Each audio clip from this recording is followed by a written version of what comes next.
Next thing is exciting as well. Happy to see so many here. All right, so we'll start nice and easy. My name is Jens. I'm the founder of Vocast. Maybe we'll just wait for a second. Yeah. Absolutely. Cool. All right, so today we're going to bring you a little bit of inspiration from Denmark. We're going to talk about how content plays into the retail and how content helps you sell more with your retailers. Today with me on stage, I have Kevin from Norse and Johanna. You can take a seat and maybe introduce yourself. Thank you. Yeah. Should I start? Yeah. Hi everyone, I'm Johanna from Mosh. I'm responsible for our marketing department and for all our content. Some of you may know Mosh, but we are from 2010 and founded by Kim Hildale. He has always been very passionate about designing, and he has that idea that he wanted to do something.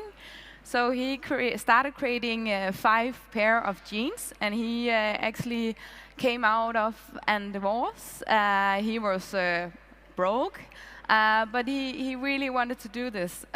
So he was actually driving to the airport, flying to Turkey, where a lot of our suppliers are, and said like, "Hi, I have this idea about those 5 pair of jeans.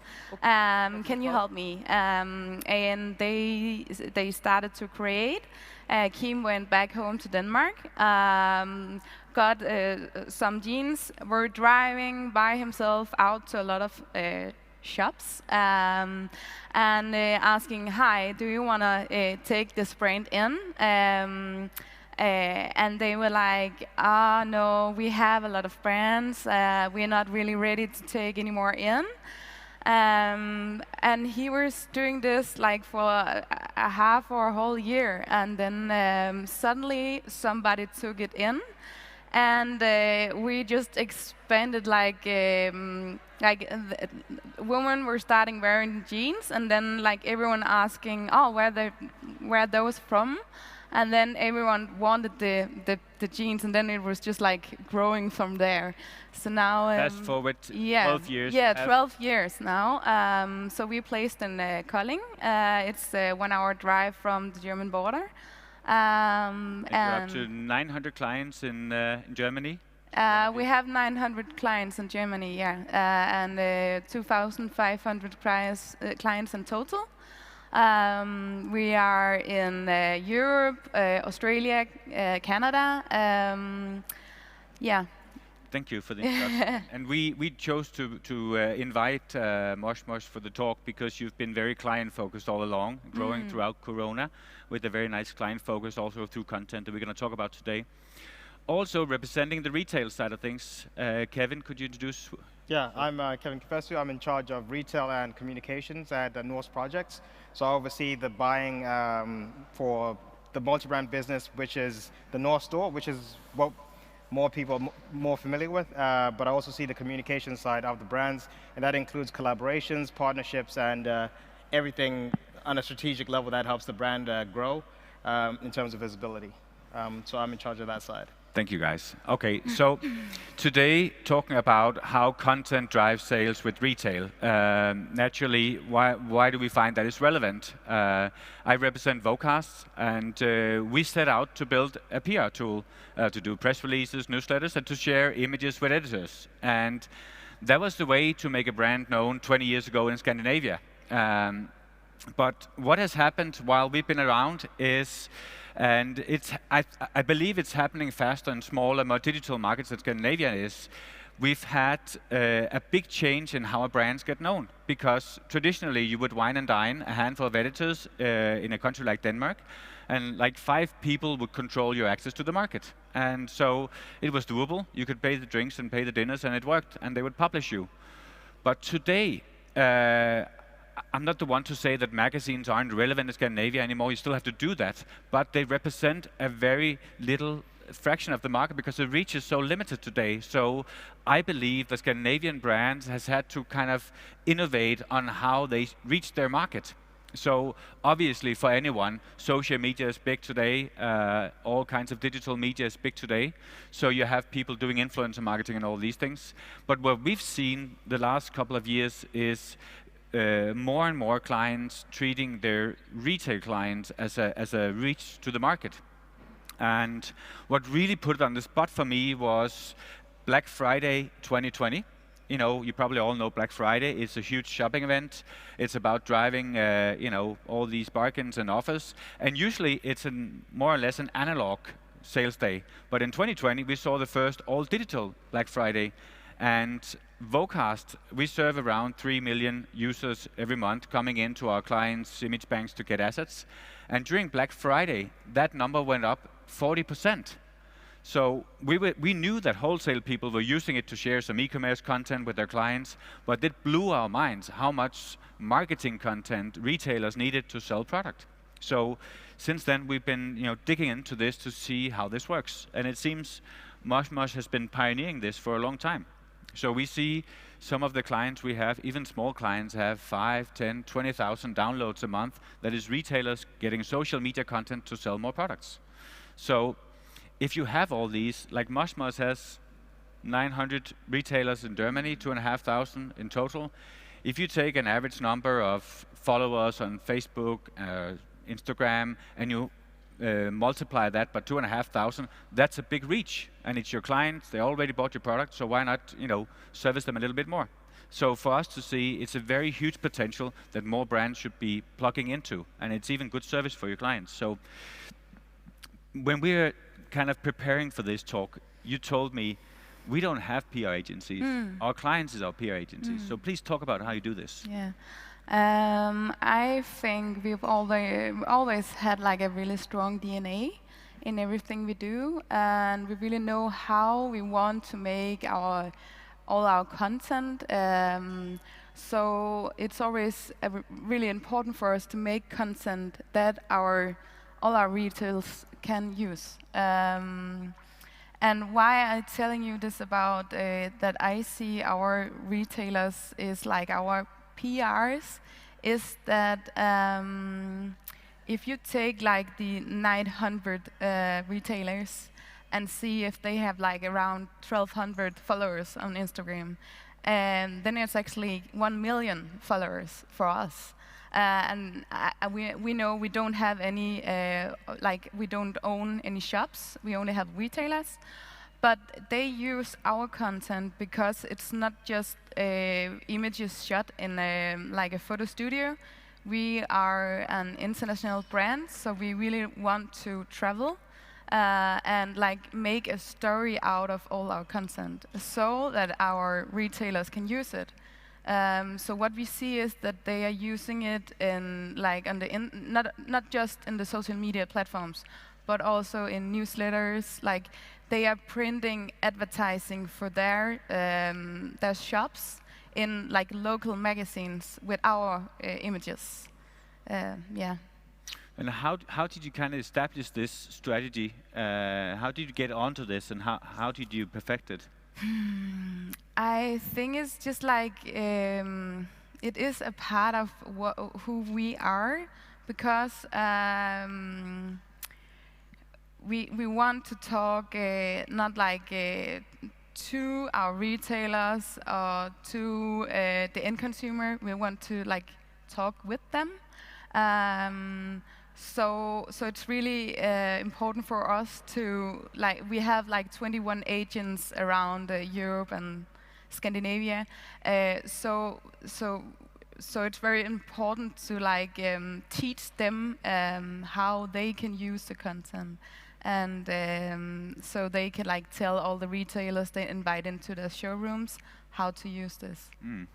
It's interesting because you've been seeing fashion brands invest a lot in showing the brand to flagship stores, to showroom and physical locations. It's not a new thing. you all been doing that? Because what is a brand? Where do you see the brand? I still see people, I saw a Scandinavian brand in the media saying, we just spent this fortune on a Stockholm store, and this is where you experience the brand. But where do you really experience the brand? Because for the last years during the pandemic, no one was experiencing anything other than Instagram. So did this move for you during the pandemic, or was this because you don't have flagship stores? No, we don't have.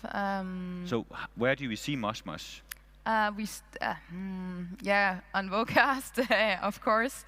But we started to do like all the digital part, like all the fashion shows that we actually used to do only for our agents, inviting them to the city calling where we are. Now we did like we were filming fashion shows, sending them out, inviting them into our digital showroom to teach them how to use all the content. Yeah. So consumers can see it through your retailers predominantly. Yeah. So you need to support them. Yeah. Okay. Switching over to the other side of the table. Yeah. Looking at it like this, can I ask very bluntly, Kevin, on behalf of the brands, what kind of content do we need to produce for you guys to help you sell more? I think the challenge nowadays, especially with multi-brand retail, is getting the product first to market, especially when you're competing with the likes of, and I say this kindly, Mr. Porter, My Teresa, Essence, etc., because they have the resources.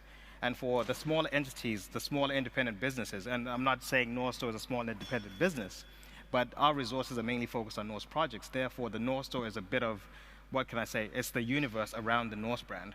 So we allocate less resources to the multi-brand business.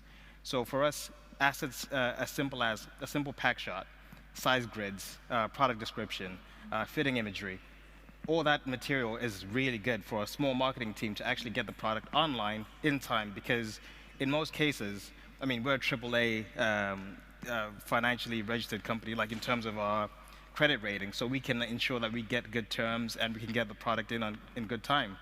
But the problem is getting that product online, and that's the starting point, because what's now happening is we're finding our e-commerce channel is actually working as an omni-channel platform where people see it as a showroom and then they go to the store. So without the online platform, we cannot communicate that we have the product in store. And this is the thing, everybody's engaged with their social media platforms and such, newsletters, all this kind of stuff, to inform them that the product is accessible now. Otherwise, they would just enter a platform like Google and say, okay, I need a pair of Air Force Ones, and then Google Shopping will just give you the first hits. So, in order to maintain a sustainable business on the brick and mortar part of the business, you have to ensure that the consumer is aware of what you have in stock, and you need content. Otherwise, the supply chain would have to be a greater supply chain. And, multi-brand businesses don't make that much money, because if you think about the profit margin, the bottom line, after you write a product description, shoot a pack shot, shoot content for social, your margin is down to 32%, 30%. So when you can avoid having that added cost, that expense, you can ensure that you can increase your profit margin, get the product to market in time, and ensure your exit margin before you hit sale, because you made it on time, is positive. So when you deliver content, you can actually get a better margin. Absolutely, yeah. Because you don't need to do all that, and you can get the product marketed earlier. Absolutely. Okay, so that becomes more interesting. One of the things I've heard from a few of the brands, I think someone in your organization as well, that after they started doing this, people come in the store asking for the specific brand. Is that a trend you see? Absolutely, absolutely. We did a test run with one of our, more prominent brands, Visvim from Japan, and we did a 3-block focus around the brand itself on Instagram. Just 3 blocks, a couple of stories, newsletter to accommodate the whole launch of this collection. It was their inaugural sport collection, and we actually experienced, we had a high sell-through on what I would probably consider as a high price point product, as a result of us actually putting a high focus on it. And we used their assets. So it wasn't a case of like, oh, the consumer needs to see unique assets. It's actually, they just need to know the product is available. But assuming most stores today would like to have a unique identity and in the perfect world create all their own content. Yeah. But why is that not possible? Could you? I mean, particularly in Scandinavia, getting content at a high level is quite expensive. you're talking a shoot day can cost you in excess of, I don't know, 3,000 euros to just get one shoot done, and that can consist of 10 images. So if you think about 3,000 euros, and then you make a buy for a brand which is about 15,000 euros, think about your bottom line at the end of this. Yeah. So, now for businesses to survive within this landscape, you actually have to ensure that your profit margin is pretty good. Okay. Otherwise, you're just trading a gallery space. Yeah. All right, and if I switch back to you, Johanna, and ask the same kind of question, what specific content are you doing if we become more specific for your clients? What works? It's probably not the same as you did, 20 years ago, everyone did a lookbook, and they printed it, and that was where it lived. Of course, product shots to some extent, and then a campaign. Yeah. How does it look today? Of course, we have all the sell-in material as lookbook. But what we see now is that like a pack shot isn't enough. They want like a model shot. So we opened up our e-commerce platform 2 years ago, and now because we wanted to make like a branding page, but now we can see all our customers, they want the content that we are only creating it for ourselves, like the model shot, the pack shot, the campaign images.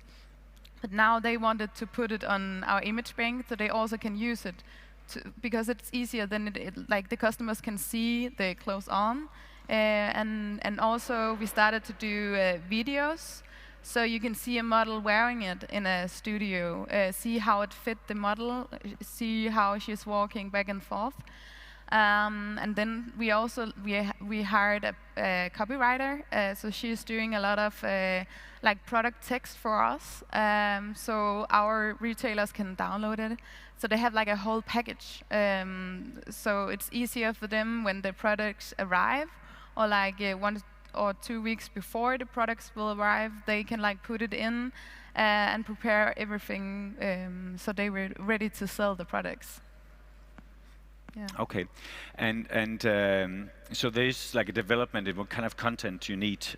What about specific SoMe content? What is your experiences there? What is the demand you see? If we're gonna give some advice today to people on what to produce? I think it should be a good mix between all the campaign images that we are creating. We're also creating a kind of SoMe content where you're just like shooting a blazer on a hanger, so it's more detailed.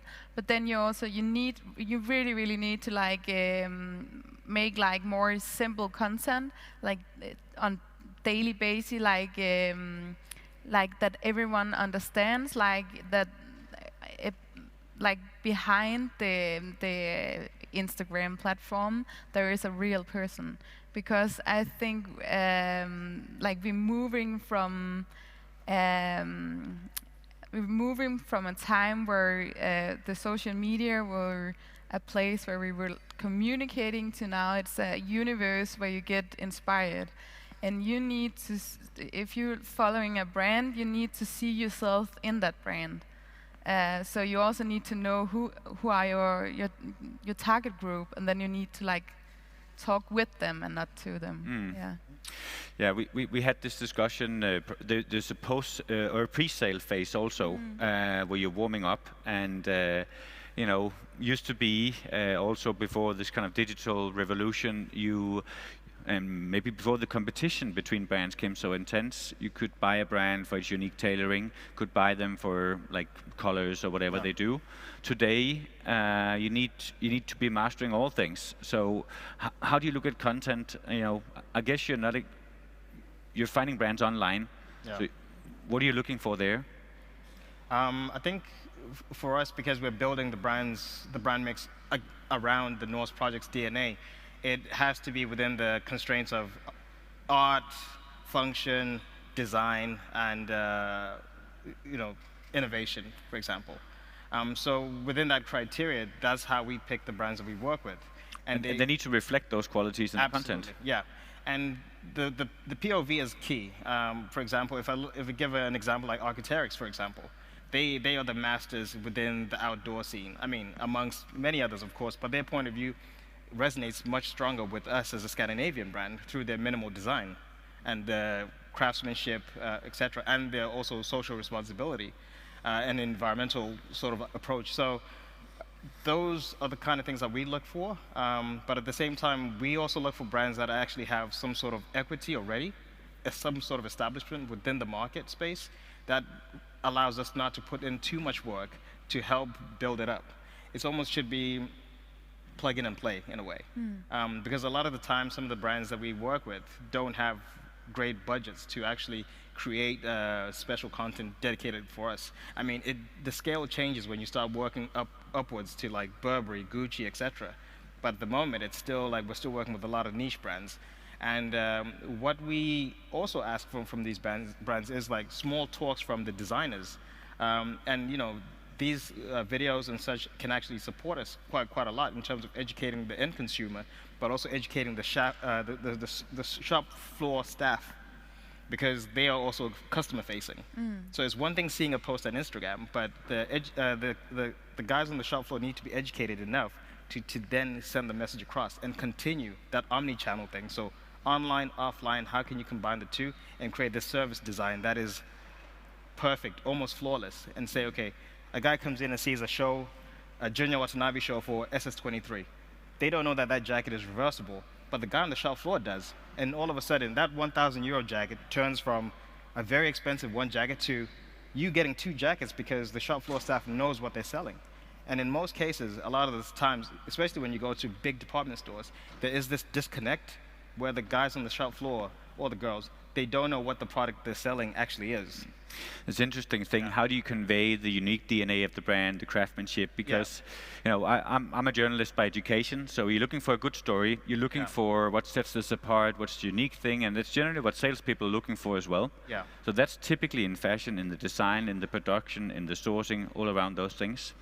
And it's interesting to see, you know, in fashion we've been creating a dream, often with expensive photographers, expensive models, glossy stuff for printed, big outdoor. But I had a conversation with one of our clients. It's a really small jewelry client. They do handmade beaded jewelry out of Guatemala, and it's kind of a social company, but it's brand-wise, it's a luxury brand. They do really nice retail.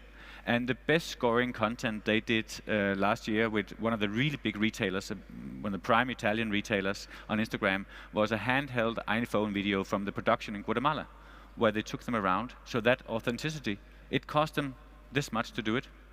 So sometimes it's not the most expensive content, and sometimes it's in cropping or whatever. So back to you on the content production. Do you think of in these terms like handheld stuff or simple? Yeah, I think it's a good mix, because then the brand are more honest. If they should like we can see it in like the when we posting stuff, we can see all the likes or comments coming in on like if we do behind the scene small videos, clips from our suppliers in Turkey. So you get like all the behind stuff. That's a good mix for us. Yeah. And do you intentionally apply it to educate the staff with your clients? Because that is always a challenge, isn't it?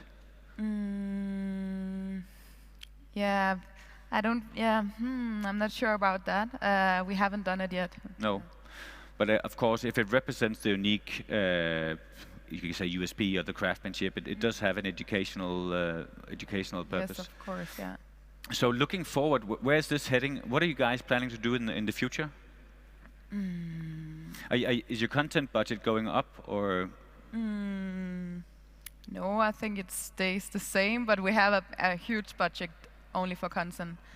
40% of our budget, marketing budget, goes to content creation. But I think we're looking into hire a person doing more. Like we really need to go ahead and do TikTok. We are on TikTok, but we're just using all the content from Instagram and Facebook, putting it on TikTok. And I think like TikTok is the future, because it's like it's a a quick way, just like zoom in, look at, see some things and zoom out again. Where the content on YouTube or Instagram, it's more like then you really need to have the time to read a post, watch a video, watch a photo. Yeah. So I think that's what we're looking into. Okay. Yeah. And moving forward, Kevin, if you were to come with like simple recommendations, like 1, 2, 3, the most important things to be aware of as a brand to make sure you're excelling at this area towards potential retailers in the future. Yeah, I mean, I think content is key. Visibility is key. Because a lot of the time, and I can speak for some of my peers within the buying industry, that we do rely on media to inform us on what brands to buy. We depend on that engagement, those stats, to tell us and inform us that, okay, this is the right decision to go for. Because I know a lot of brands right now, they are really good, but if you don't have the presence within the market, then you're just in the corner until somebody discovers you. And in most cases, I mean, back in the day, we used to have Colette in Paris, and they would discover brands, they would put brands on the platform, and then all of a sudden, all the other stores would pick them up. And you know, that was one way of doing it. But now the competition is so stiff. Instagram is so stiff in terms of like the algorithm and how much it tells you is out there. Everything is curated, and there is this collective consciousness that I know for a fact. I go on Pinterest, I go on Tumblr, and all these old platforms, and I still see the same information over and over again. So in order to penetrate that wall and be that new thing, it's quite a challenge. I mean, like we discussed, it's impossible to see a video on YouTube with 0 views. And this is the place we're at right now. It's like the information is so amalgamated in a way that we are seeing the same thing over and over and over again.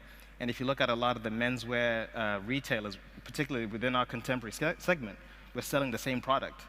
And it's very rare that that unique designer comes through or breaks through from university, from Central St. Martin's or whatever, and actually gets a placement within the key retailers. And it's only happening mainly in Japan, where the Japanese are actually taking more and more risks. But in Europe, I'm finding a lot of us stores, we're carrying the same product, we're playing it safe, we don't want to take too many risks.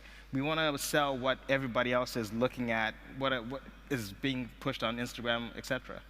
But if you go to Tokyo and you go to Beams, then you get a Central St. Martin's graduate who's literally been out for like 6 months, and he has a collection in the store. But here in Europe, it's a bit different. It's quite conservative, but I think that's as a result of this collective consciousness. We're seeing the same thing over and over again. But yeah, but I think that's where, you know, making sure that as a designer or brand, you can ensure that your content is getting distributed to the right channels, seeding product to the right editors, getting the right people to test it out, getting a lot of user-generated content. And that may not necessarily have to be influencers. It can actually be like, you know, micro-influencers, like individuals that can act as brand ambassadors and actually push your brand forward through an authentic voice. Because, you know, brand loyalty and such, you know, influences, one person can post one brand today, another brand tomorrow. The authenticity is lost. It's an advert. But when you get that individual that's talking about something or wearing the same dress 6 times in the space of a month, then it gets interesting. Like, okay, there's something about this product. There's something about this brand. But it's interesting how you were, like years ago, you were relying on few very big sort of exposures of a brand through big shows. You still do shows, big magazine advertisement, big features, and now it's like all these small drips. And how do you make that happen? And how do you align a brand when everyone's pulling it in each direction? So obviously you need to get your product out, and you need to create a strong digital presence through having it in other people's channels as well. Yeah, that's the trick, right?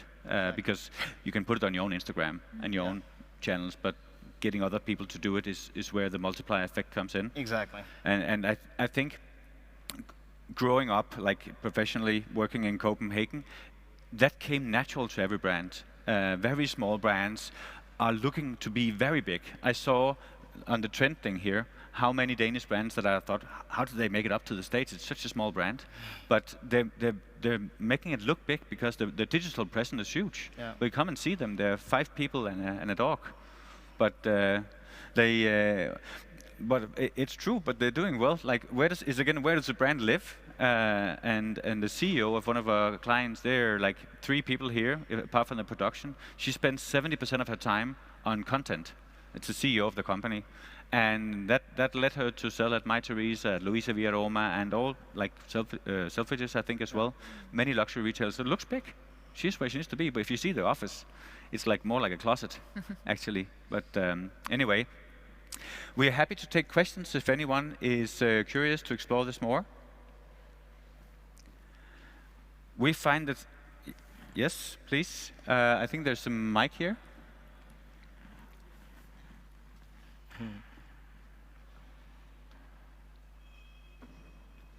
Hi. I have 2 questions. Rocco, nice to meet you. I have 2 questions. One is more on the operational side, even like the non-sexy part of operation, like legal model and copyright model. For you produce your content. Of course, you use a lot of talent in terms of stylists, creators, photographers, and then you distribute this content in many different touch points, which you don't own. So how do you manage the copyright like how do you make sure that the talent is rewarded also financially at every step of the way, or you do that one time? So what's your strategy for that? And then a question for all of the 3 of you: what do you think a mono brand that is also selling on like multi-brand platforms, be them brick and mortar or digital? I have a focus on digital, of course, but the question applies to both. What do you think there should be some tactics and strategies to create and foster distinctions on our own channels versus versus the retailer channels? So which kind of content module can ensure distinction and, let's call it, premiumness? Thank you. Thank you. Maybe the right question is more for you. You produce more content, Johanna. I think I need you to. Well, I think the question goes to model rights. So yeah? typically you have limited usage. Yeah, so we hire a photographer. We always using the same, and with the models we have 1 German agency and 2 to 3 in Denmark, and we have rights of 6 months using Vocast as an image bank, uploading all the content, and then we cannot always secure that they're not using it after 6 months. We're using the content to sell in, so that's actually not where we see the 6 months starting, but that's where our agents are using the contents. And then when we send out the collection, we're counting the 6 months. And we're removing everything from the image bank after the 6 months. But some of them have downloaded the images down. Some of them are driving some sales, having an old poster. So we always asking our agents to make sure when they visit all the retailers to look for if they have old contents like a lookbook or a catalog or a poster. But we cannot secure, yeah. I know from experience, some of our other clients are having. If you talk about the premium, how do you stay premium? How do you secure originality? Because of course, the retailer needs to be premium, needs to be unique, needs to be its own multi-brand retailer. You guys, and the brand needs to be distinct as well.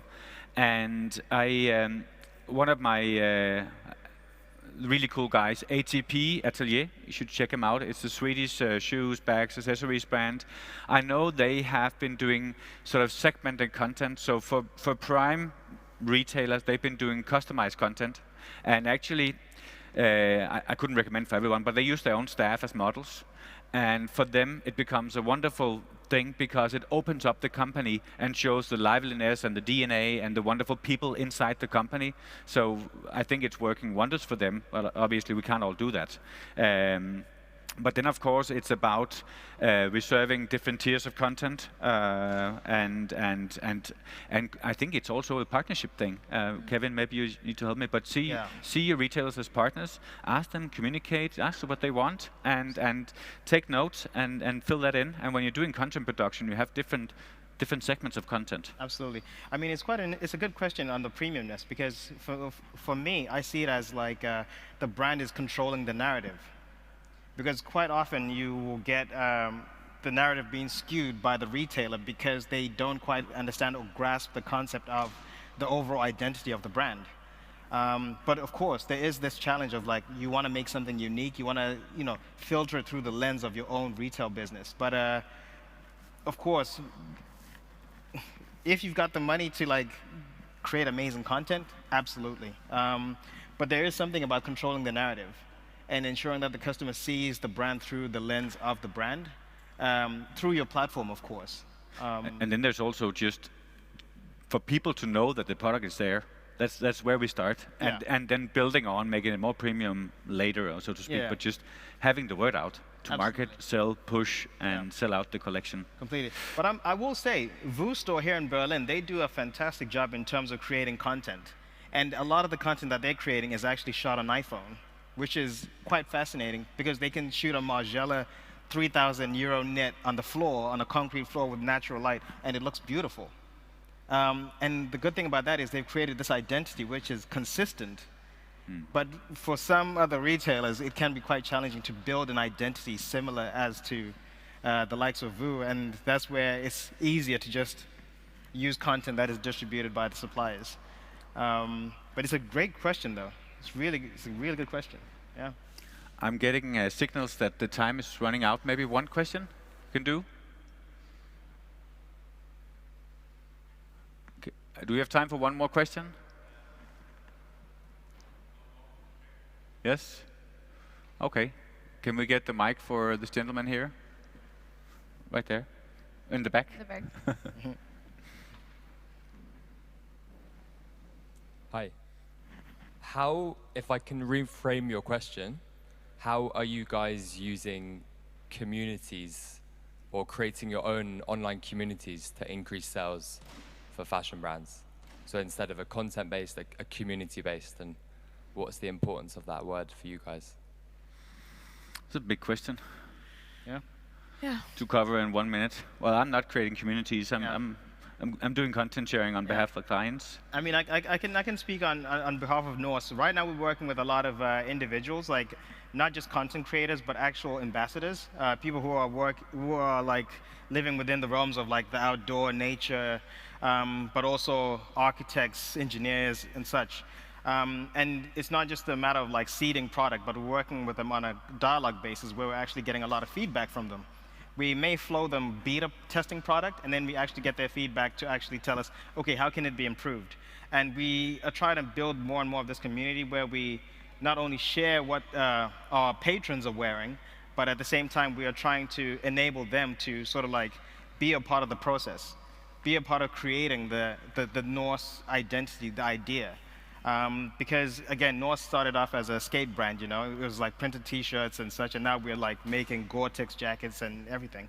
But the community part is key, and user-generated content is also key because it's all about use case, particularly with us as a brand. And we're finding that, and I was speaking to Johanna about it earlier, we're getting higher engagement on that front, and we're having a better dialogue with our patrons as a result. So even I sometimes go into Instagram and I reply messages personally, and I get people's feedback. I send people t-shirts sometimes, say, oh, thanks for that feedback, I'll send you a beanie. So it's really important to have that dialogue with the patron and actually make them feel a part of the brand, but at the same time tell the narrative of the brand through their experiences with it as well.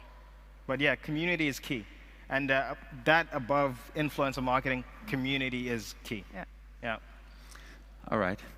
Thank you for following this talk, guys. If anyone feels like they want to explore it more, we have a masterclass where Mosh drops like 10 important points to succeed with this kind of strategy. So we can continue the conversation there. Thanks for being curious and for listening in. And have a nice day, everyone. Cool. Thank you. Thank you. Cool. Thank you.